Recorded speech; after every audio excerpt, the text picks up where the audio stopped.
Une campagne paisible, à peine 200 habitants, perdue dans l'Aude. Bugarach, ce serait le seul endroit au monde à résister à l'apocalypse le 21 décembre 2012.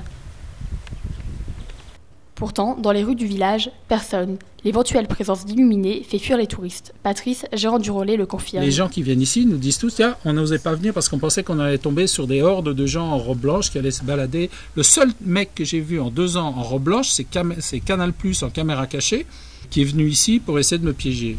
C'est tout. On est dans l'Aude, hein. On est dans l'Aude. Les nombreux randonneurs de la région ne semblent pas dérangés, sauf peut-être par les journalistes. Ah, ça attire beaucoup de journalistes. Hein. Ils sont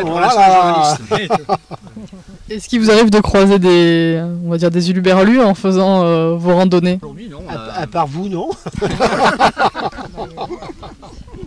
Effectivement, les médias, eux, sont bien présents. Peut-être même trop. Ils étaient en train de nous filmer pendant que des Anglais étaient en train de filmer tout ça.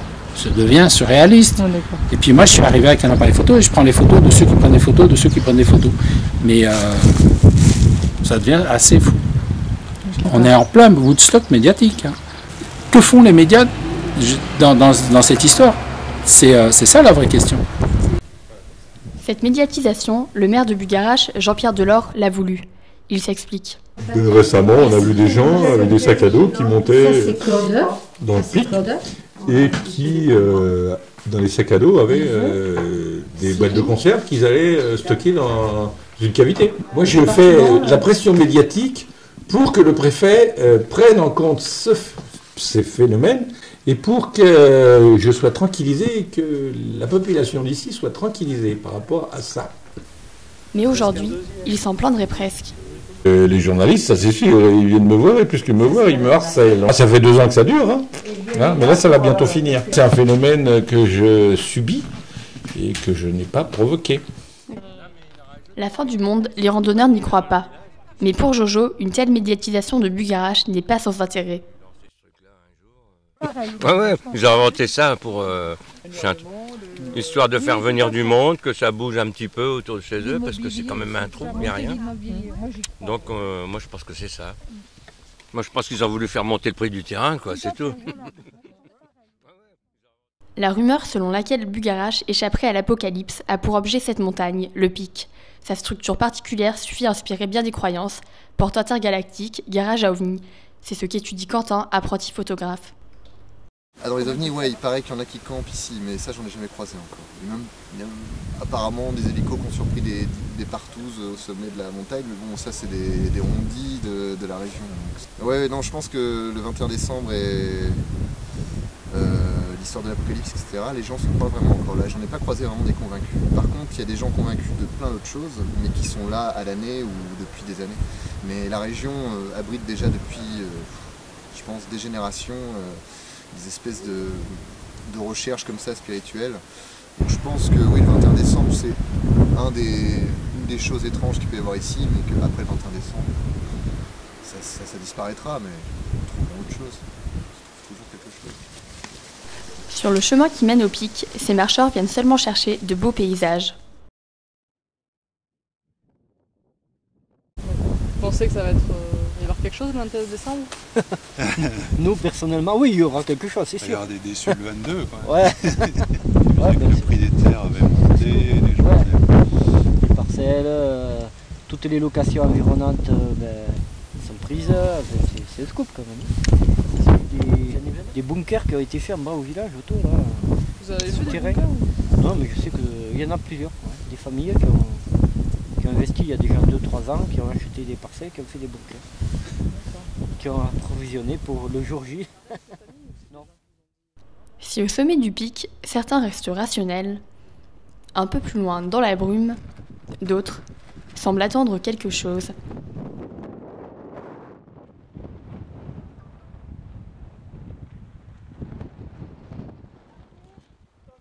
Pour faire face à un éventuel afflux le 21 décembre, le préfet de l'Aude a pris des précautions. 3000 gendarmes et 4000 policiers seraient mobilisés. Ce jour-là, les pompiers du département sont en exercice de reconnaissance autour du pic. Le chef de la brigade de Cuisa explique les mesures. Le va être fermé entre le 19 a priori et le 23. C'est une décision qui a été prise au niveau préfectoral afin d'éviter en fait qu'il y ait une trop grosse concentration de personnes sur le pic, qui est un site qui est difficile d'accès, qui est escarpé et où avec une forte concentration de personnes on risque d'avoir des accidents. On fait assez régulièrement des interventions sur le pêche de Bugarache pour aller porter secours à des randonneurs.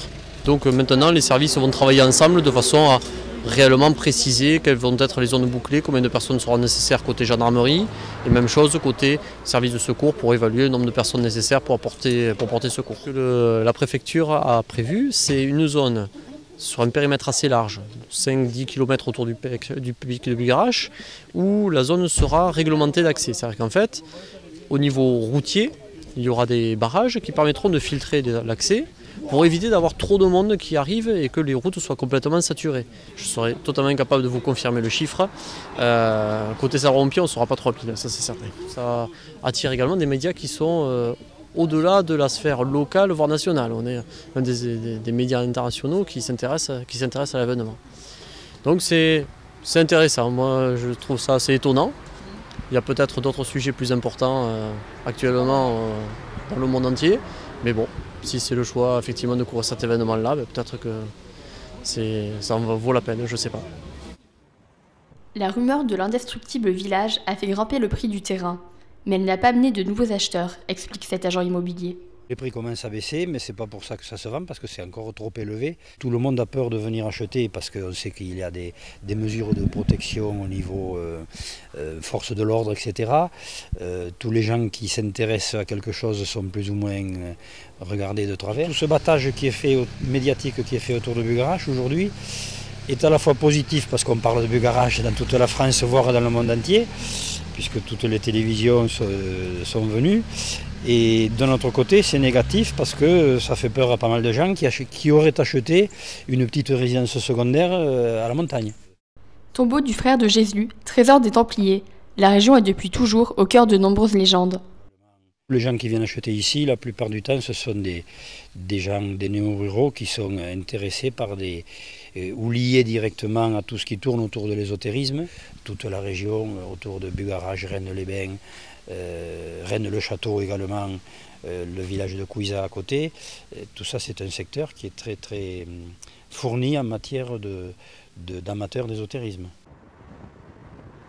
Avec les années 60 et la période New Age, les néo-ruraux sont venus s'installer dans la région. Aujourd'hui, l'ésotérisme est omniprésent. Difficile de distinguer les opportunistes des véritables croyants. Jacques tente une explication. Ici, il y a pas mal même de cérémonies, style ayahuasca, peyote, que les gens prennent, tu vois, pensant faire du chamanisme et tout, et ils se paument, tu vois, si tu veux prendre du peyote, il faut aller au Mexique, si tu veux prendre l'ayahuasca, il faut aller en Amazonie. Là, tu vas rencontrer des vrais chamans, pas des chamans en plastique, des gens qui sont là, parce qu'ils ont eu un bout de tradition, ils ont fait quelques petits ateliers, ça y est, ils se croient que... Non, non, non.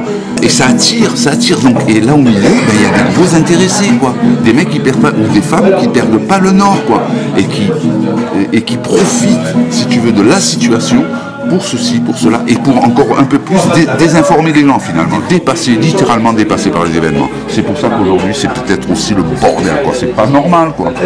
Faut arrêter. Voilà, donc c'est toute la région là qui est chargée d'une histoire et depuis... Donc Bugarache, c'est juste une histoire de plus. C'est une histoire de plus. Moi je pense que c'est une histoire de plus.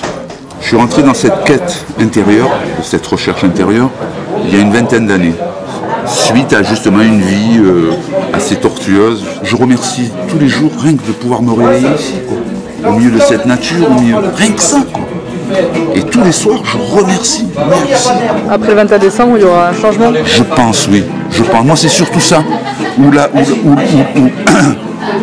l'on va comprendre qu'on est en train de bousiller la planète, quoi. Je sais que je suis venu au monde pour sauver le monde. Mais à commencer par moi.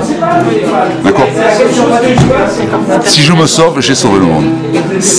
Tu comprends? Et chacun, s'il se sauve, il a sauvé le monde.